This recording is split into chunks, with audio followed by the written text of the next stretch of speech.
نحمده ونصلي على رسوله الكريم اما بعد فاعوذ بالله من الشيطان الرجيم بسم الله الرحمن الرحيم ربي اشرح لي صدري ويسر لي امري واحلل عقدة من لساني يفقهوا قولي اللهم فقهنا في الدين اللهم انا نسألك علما نافعا وعملا متقبلا ورزقا طيبا۔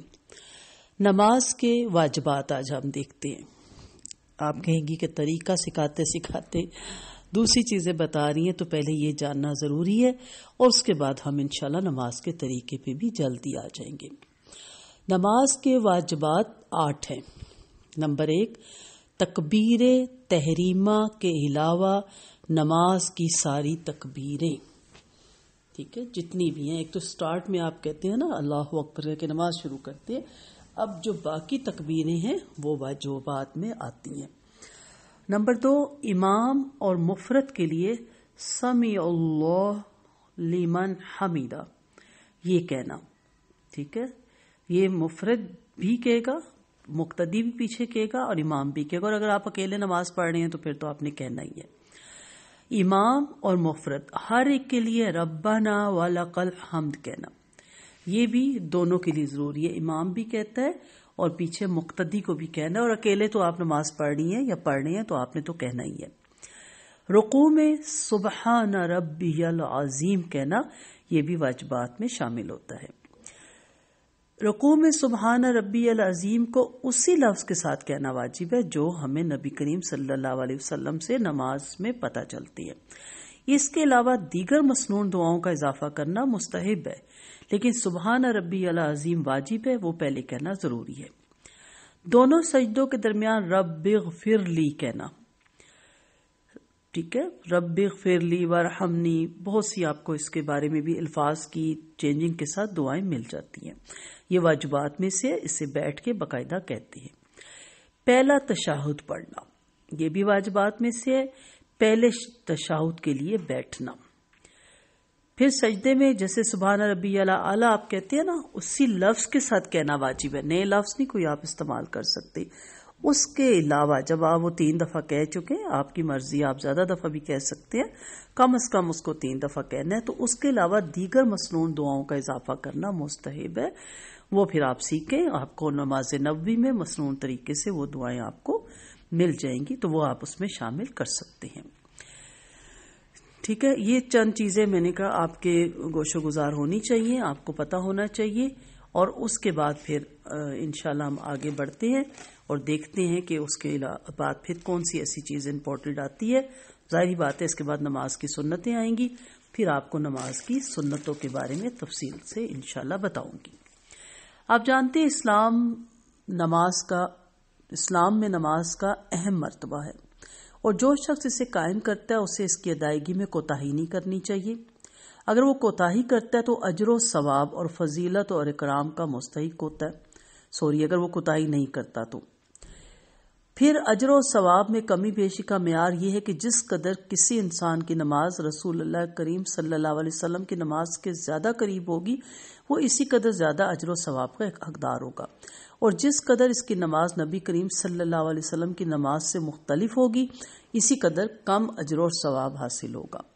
رسول کریم صلی اللہ علیہ وسلم نے فرمایا، بے شک بندہ نماز ادا کرتا ہے، لیکن اس کے نامہ اعمال میں اس نماز کا 10واں، 9واں، 8واں، 7واں، 6واں، 5واں، 4تھا، تیسرا یا نصف حصہ لکھا جاتا ہے۔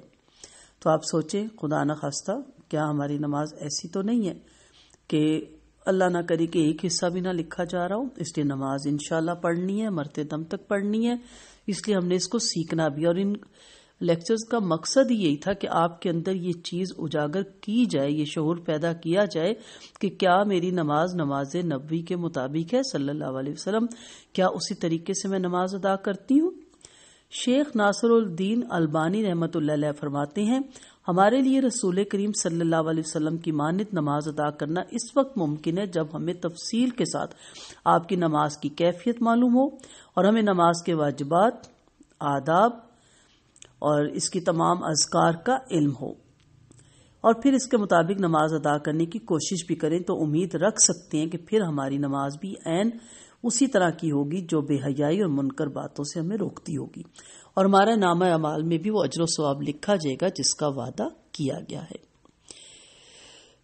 یاد رکھیے گا کہ واجبات اور آداب وغیرہ کا علم ہونا ضروری نہیں، بلکہ صرف یہی کافی ہے کہ خود تحقیق کر کے یا کسی مستند اور صحیح العقیدہ عالم سے رسول اللہ علیہ وسلم کی نماز کا علم حاصل کیا جائے۔ یعنی صرف یہ ضروری نہیں ہے کہ آپ نے سیکھ لیا لیکن آپ کو یہ پتہ ہی نہیں کہ سکھانے والے کا عقیدہ کیا ہے اور سکھانے والا خود کہاں تک اپنی نماز میں درست پڑتا ہے۔ تو آپ نے علم سیکھنا ہے، لیکن اس سیکھنا کس سے؟ کسی مستند اور صحیح العقیدہ عالم سے آپ صلی اللہ علیہ وسلم کی نماز کا علم حاصل کیا جائے اور پھر سنت کے مطابق نماز پڑھی جائے۔ یہاں میں یہ کہنا بھی ضروری سمجھوں گی کہ توحید تمام اعمال صالحہ کی اصل ہے۔ اگر توحید نہیں ہے تو تمام اعمال بیکار، لغو اور بے سود ہیں۔ توحید نہیں تو ایمان نہیں، یعنی جس کے لیے پڑھ رہے ہیں اسی کا نہیں معرفت، اس کے ساتھ ہم دوسروں کو شریک ٹھہرا رہے ہیں تو پھر نماز بھی پھر نعوذ باللہ کہنا نہیں چاہیے دوسروں کے لیے پڑھ لیں۔ توحید اور شرک ایک دوسرے کی ضد ہے۔ توحید کے بغیر نجات نہیں اور شرک کی موجودگی میں نجات ناممکن ہے۔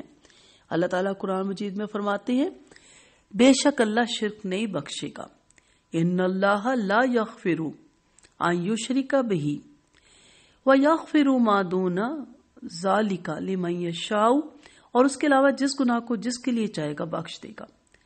ومن یشرک باللہ فقد افتری اثما عظیما، اور جو شخص اللہ کے ساتھ شریک کرتا ہے وہ بہت بڑے گناہ کا ارتکاب کرتا ہے۔ سورۃ نساء تھی یہ، آیت نمبر 48 تھی۔ پھر اللہ تعالیٰ قرآن مجید میں فرماتے ہیں الذین آمنوا ولم یلبسوا ایمانہم بظلم، جو لوگ ایمان لائے انہوں نے اپنے ایمان کو ظلم سے ملوث نہیں کیا۔ اولئک لہم الامن وہم مہتدون، ایسی لوگوں کے لیے امن ہے اور یہی لوگ ہدایت یافتہ ہیں۔ آیت بالا میں ظلم سے مراد شرک ہے، کیونکہ جب صحابہ کرام نے پوچھا کہ ہم میں سے کوئی نہ کوئی تو ظلم کر ہی دیتا ہے، کہیں نہ کہیں غلطی ہو جاتی ہے، تو آپ صلی اللہ علیہ وسلم نے فرمایا تھا اس ظلم سے مراد شرک ہے، سب سے بڑا ظلم شرک ہوتا ہے۔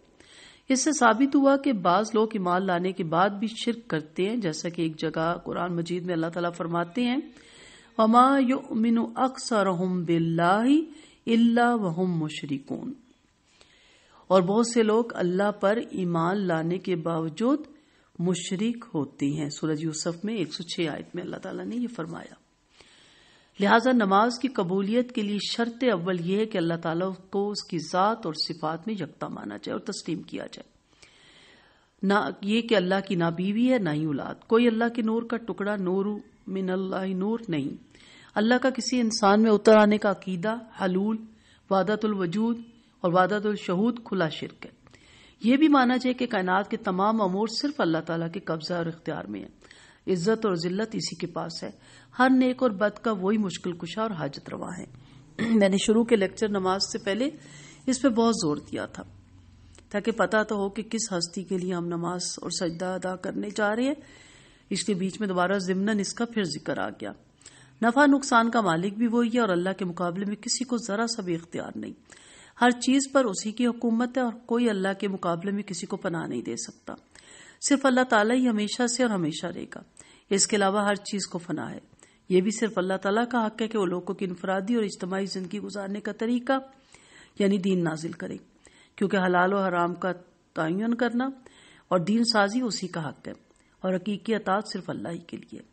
چونکہ اللہ تعالیٰ نے دین محمد صلی اللہ علیہ وسلم کے ذریعے سے ہمارے پاس بھیجا، لہٰذا آج اللہ تعالیٰ کی اطاعت کا واحد ذریعہ وہ احکام ہے جو محمد صلی اللہ علیہ وسلم نے صحابہ کرام رضی اللہ عنہ اور ان کے ذریعے سے پوری امت تک پہنچائے، اور ائمہ حدیث صلی اللہ علیہ وسلم نے ائمہ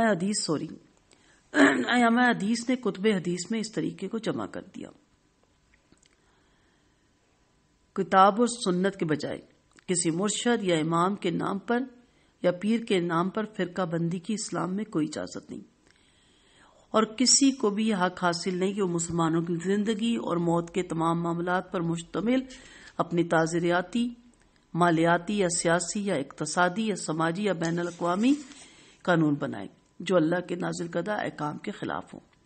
نماز کی ادائیگی سے قبل مذکورہ تمام عقائد پر عمل لانا نہایت ضروری ہے۔